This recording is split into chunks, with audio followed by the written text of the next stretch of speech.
नमस्कार. महाराष्ट्रातील विविध क्षेत्रातील बातम्या झटपट आपल्या मोबाईलवर पाहण्यासाठी लगेचच सबस्क्राईब करा राष्ट्रशक्ती लाईव्ह न्यूज आणि सोबत बेल आयकॉन प्रेस करायला विसरू नका. आज आम्ही तुम्हाला घेऊन चाललो आहोत एका अशा प्रवासात जिथे पावलांवर अपुरा चप्पल नाही, पण डोळ्यात अखंड श्रद्धेचा प्रकाश आहे.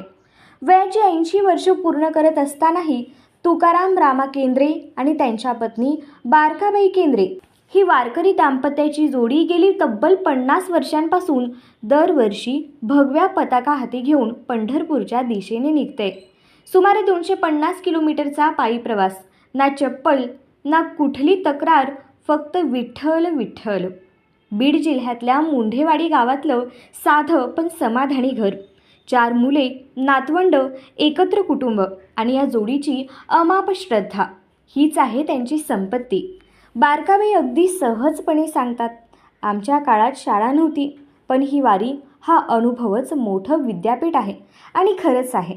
या दाम्पत्याच्या जीवन पद्धतीत श्रद्धा, कष्ट, निष्ठा, सहजीवन यांची शिकवण आहे, जी कोणत्याही शाळेत शिकवली जात नाही. तुकाराम बापू एकच वाक्य बोलतात, विठोबाच्या नावात इतकी शक्ती असते की शरीर थकलं तरी मन थकत नाही. काय जबरदस्त आत्मविश्वास, काय नितांत भक्ती. आजच्या धावपळीच्या युगात जिथे भक्ती ही मोबाईल ॲपवर झाली आहे, तिथे या दाम्पत्याचं विठ्ठल प्रेम म्हणजे श्रद्धेचं जिवंत रूप आहे. कोणतंही बक्षीस नाही, कोणतीही अपेक्षा नाही, फक्त एकच आस, विठोबाचं दर्शन. पिढ्या देणं म्हणजे काय असतं तर केंद्रेंच्या घरातून पुढच्या पिढ्यांना मिळणारी ही निष्ठेची वारसागत शिकवण.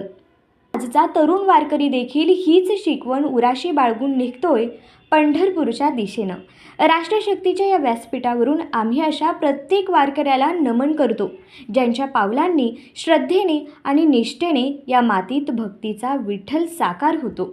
मी राधिका जाधव. परत भेटूच अशाच एका भावस्पर्शी सत्यकथेसह.